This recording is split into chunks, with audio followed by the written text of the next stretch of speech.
पुराने समय की बात है। मथुरा के निकट एक गांव में 5 साल की लड़की थी। वे अपने पिता से कहती है कि पिताजी मुझे दर्शन के लिए ले चलिए। साधन का अभाव होने के कारण पिता ने उससे मना कर दिया कि बेटा हैरान हो जाओगे। समय बीतता गया। 7 साल की हुई तब उसने अपने पिता से कहा। उन्होंने फिर मना कर दिया। समय हवा की तरह उड़ता गया और 17 साल की लड़की हो गई और उसकी शादी कर दी गई। उसका पति 21 वर्ष का था। पास ही गाँव में शादी कर दी। एक दिन जब वो अपने ससुराल जा रही थी तो उसका पति बोला, अब यहाँ बैठिए, मैं यमुना में स्नान करके आता हूँ। वह जैसे ही स्नान करने को गया उसके मन में भाव आया कि मैंने ठाकुर जी से कभी कोई संबंध जोड़ा ही नहीं। उनकी उम्र क्या होगी, ज़्यादा से ज़्यादा 17 साल। वह कहने लगी कि मेरे पति की उम्र 21 साल है, वो मेरे देवर होंगे, मुझे भाभी कहकर पुकारेंगे।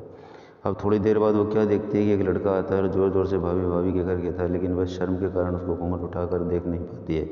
वह लड़का जोर से उनका घूंघट उठाकर उनकी शक्ल लेकर भाग जाता है। जैसे पति आता है वह पति से कहती है, इस तरह एक लड़का मेरा घूंघट उठाकर भाग गया था। उन्होंने कहा, यदि मिले तो मुझे बताना, मैं उसे देख लूँगा।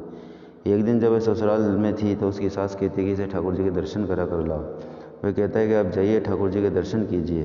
वह ठाकुर जी के दर्शन के लिए जैसे ही अंदर घुसी तो वह ज़ोर से आवाज़ लगाते, सुनो जी जल्दी आओ। वो भागा अपनी पत्नी के पास गया, कहने लगा कि वो लड़का ये रहा, सामने खड़ा है, यही है मेरे वो लड़का जिसने मेरा घूंघट उठाया था। तो उसका पति गदगद हो गया और कहने लगा कि इतने वर्षों से हम यहाँ ठाकुर जी के दर्शन करने आते हैं, लेकिन हमें कभी ठाकुर जी ने दर्शन नहीं दिए।